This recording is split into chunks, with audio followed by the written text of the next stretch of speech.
Before you watch this video, make sure you like, you share and subscribe to our channel. Zimbabweans, the most powerful tool that has been used for ages to disintegrate nations, to cause wars, is religion. Religion has been used to cause people to unite, to reconcile. It is a powerful tool that can be used. It is a powerful tool that can be abused. And our situation is not so unique. The monster that is oppressing Zimbabwe understands the power of religion. They understand the role that it plays in the society and the role that it plays in the minds of the people. That is why they have decided to unleash the power of religion to the nation. Not so long ago, Emerson Mnangagwa and ZANU Pf, they called for a day of prayer and fasting. But we should ask ourselves the question, does Mnangagwa really believe in God? Let us not forget that this same Emerson Mnangagwa, not so long ago, he told us that God could not keep his house in order. That is why he had Satan. So why would he then pray to a God who can't keep his house in order? If God cannot keep his house in order, then how will he manage to keep Emerson Mnangagwa's house in order? Not so long ago, this Mnangagwa was telling us that God was seated under a tree wearing a ZANU Pf regalia with the signature of Mugabe. How do we then pray to a God who is so partisan, who is a follower of political parties? This undeniably shows that Mnangagwa is no respecter of God. So definitely he is not so sincere and genuine in his endeavor of making people pray, but he has sinister agendas. It is a counterintelligence strategy which they are using on people. They didn't start doing it now. It is a tool that they've been using in the security forces. We had a man called Augustine Chihuri, who was the general of the police. He used this strategy to keep police officers so loyal to him.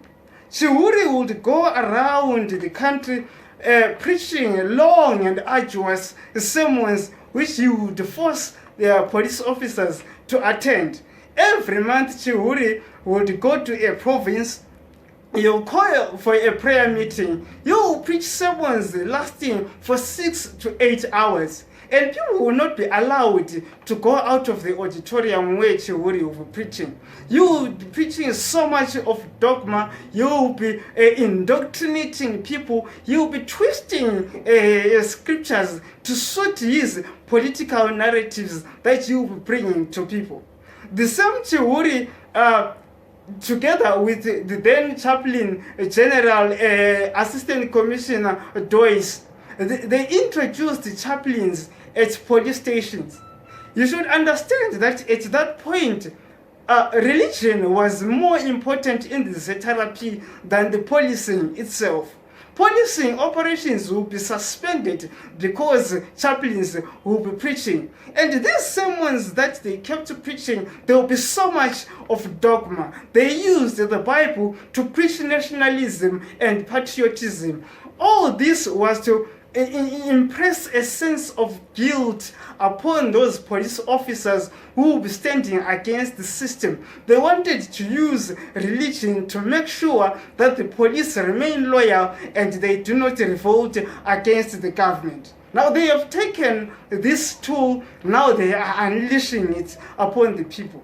Mnangagwa and his cronies, they know that revolution is imminent. People are tired and they know that only a spark is needed for people to have an uprising.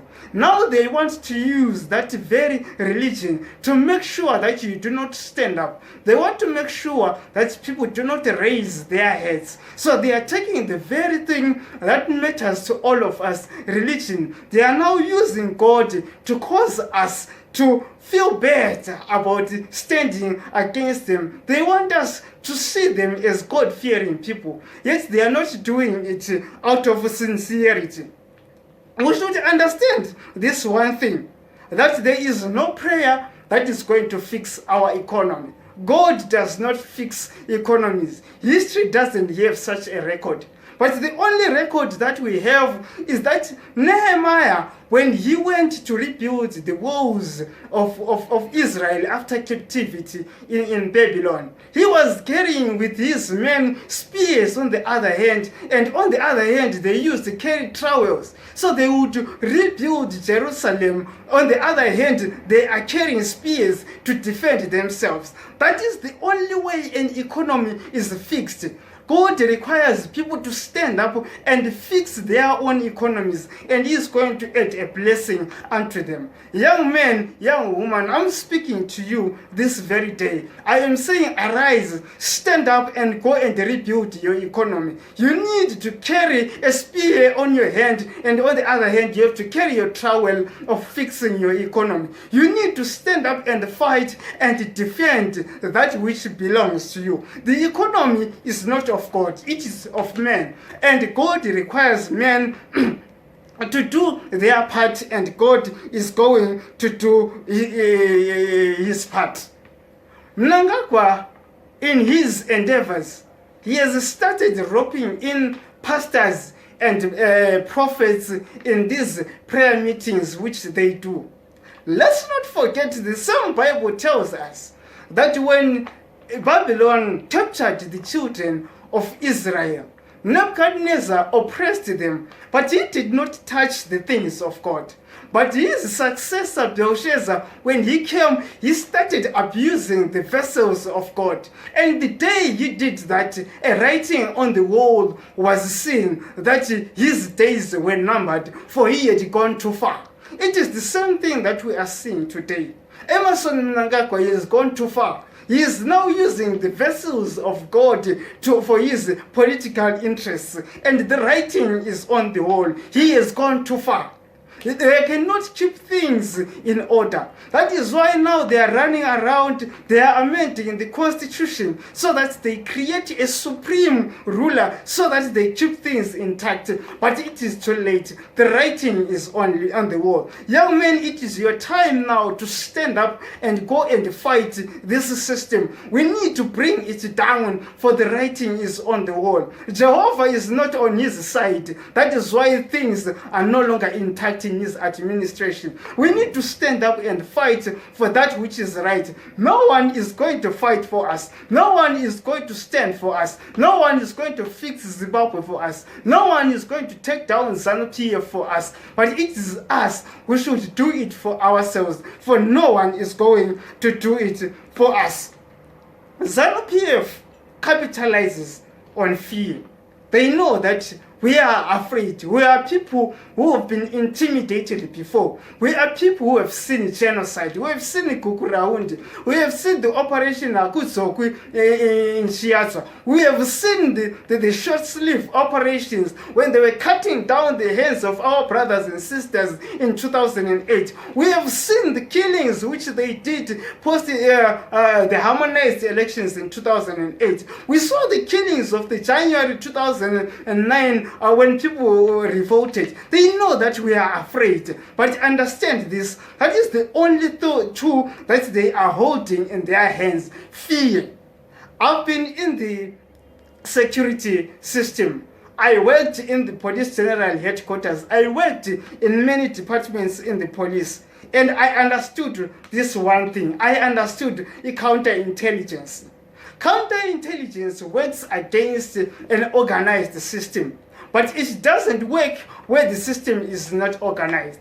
ZANU Pf and the whole system of the security, they are not afraid of political parties. They know that once a political party is organized, they are going to plant their own moles. They are going to destabilize that opposition party. They are going to have people who are going to influence the wrong policies for that party not to succeed. They are not scared of political parties, but they are really scared of the people who stand up and hold it together. I saw it in 2019 in January protests. ZANU Pf was shaken. The whole security system was shaken. Why? Because it was people standing up, fighting on their own. Yet that protest continued. ZANU Pf was going to crumble. But because they instilled fear on us, we retreated and sat down and they won.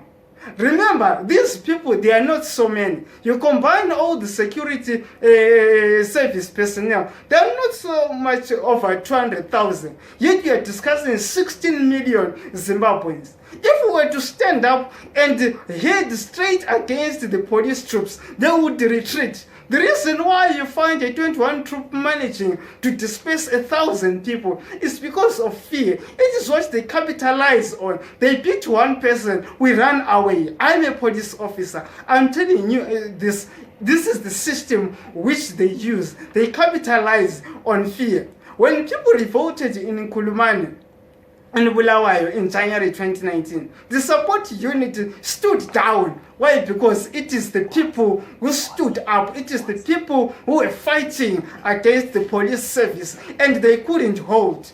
We need to stand up, Zimbabweans. We need to fight. We need to gain the trust. We need the courage to stand up. We need the courage to do the thing that is right. We need to overcome our fear. I am saying, let us stand up, Zimbabweans. Let us fight. Let us rebuild our country. Let us fight the corruption. ZANU Pf must go. ZANU Pf must fall. We need to do this so that we increase in prosperity and live much better.